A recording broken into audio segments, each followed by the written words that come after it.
5 ರಾಜ್ಯದಲ್ಲಿ ಉಪಚುನಾವಣೆ ನಡೆದ ಮರುದಿನವೇ ಈ ದೇಶದ ಜನರಿಗೆ ದೊಡ್ಡ ಹೊರೆಯಾಗ್ತಕ್ಕಂಥ ಒಂದು ಕೆಲಸವನ್ನು ಮಾಡಿದೆ. ಅದರಲ್ಲಿಯೂ ಕೂಡ ವಾಣಿಜ್ಯ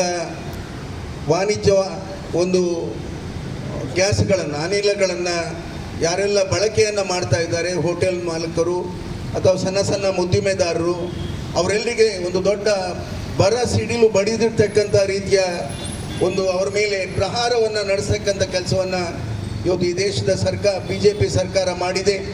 ಆ ಮೂಲಕ ಹಿಂದೆಂದೂ ಆ ರೀತಿಯ ಬೆಲೆ ಏರಿಕೆ ನಡೆದಿರ್ತಕ್ಕಂಥ ಇತಿಹಾಸಗಳೇ ಇಲ್ಲ.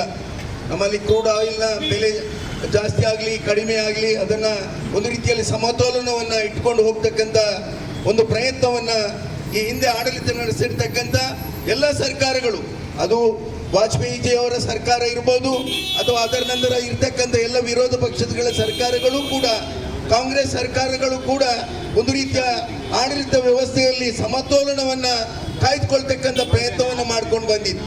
ಆದರೆ ಇವತ್ತು BJP ಸರ್ಕಾರ ಯಾವುದೇ ರೀತಿಯ ಆಡಳಿತದಲ್ಲಿ ಸಮರ್ಪಕವಾಗಿರ್ತಕ್ಕಂಥ ನಮ್ಮ ಆಡಳಿತವಾಗಿರ್ತಕ್ಕಂಥ ಸರ್ಕಾರ ನಮ್ಮ ವಿದೇಶಾಂಗ ನೀತಿಯನ್ನು ಕೂಡ ಸಮರ್ಪಕವಾಗಿ ಮಾಡದೆ ಇವತ್ತು ನಮ್ಮ ಈ ದೇಶದ ಒಂದು ದೊಡ್ಡ ನಮ್ಮ 150 ಕೋಟಿ ಜನರ ಭಾವನೆಗಳನ್ನು ಕೂಡ ಸರಿಯಾದ ರೀತಿಯಲ್ಲಿ ಅರ್ಥವನ್ನು ಮಾಡದೆ ಈ ದೇಶದಲ್ಲಿ ಒಂದು ರೀತಿಯ ಪ್ರತಿದಿನ ಎಲ್ಲ ವಸ್ತುಗಳಿಗೆ, ದಿನಬಳಕೆಯ ವಸ್ತುಗಳಿಂದ ಹಿಡಿದು ವಾಣಿಜ್ಯ ಉಪಕರಣಗಳ ಜೊತೆಯಲ್ಲಿ ಇದಕ್ಕೆ ಇವತ್ತು ಬೆಲೆ ಇರ್ತಕ್ಕಂಥ ಕೆಲಸವನ್ನ ಮಾಡಿ ಜನಸಾಮಾನ್ಯರನ್ನ ಒಂದು ರೀತಿಯಲ್ಲಿ ಬಡತನದಿಂದ ಮತ್ತಷ್ಟು ಬಡತನಕ್ಕೆ ಇಳಿಸತಕ್ಕಂಥ ಒಂದು ಪ್ರಯತ್ನವನ್ನ ಇವತ್ತು ಮಾಡಿದೆ.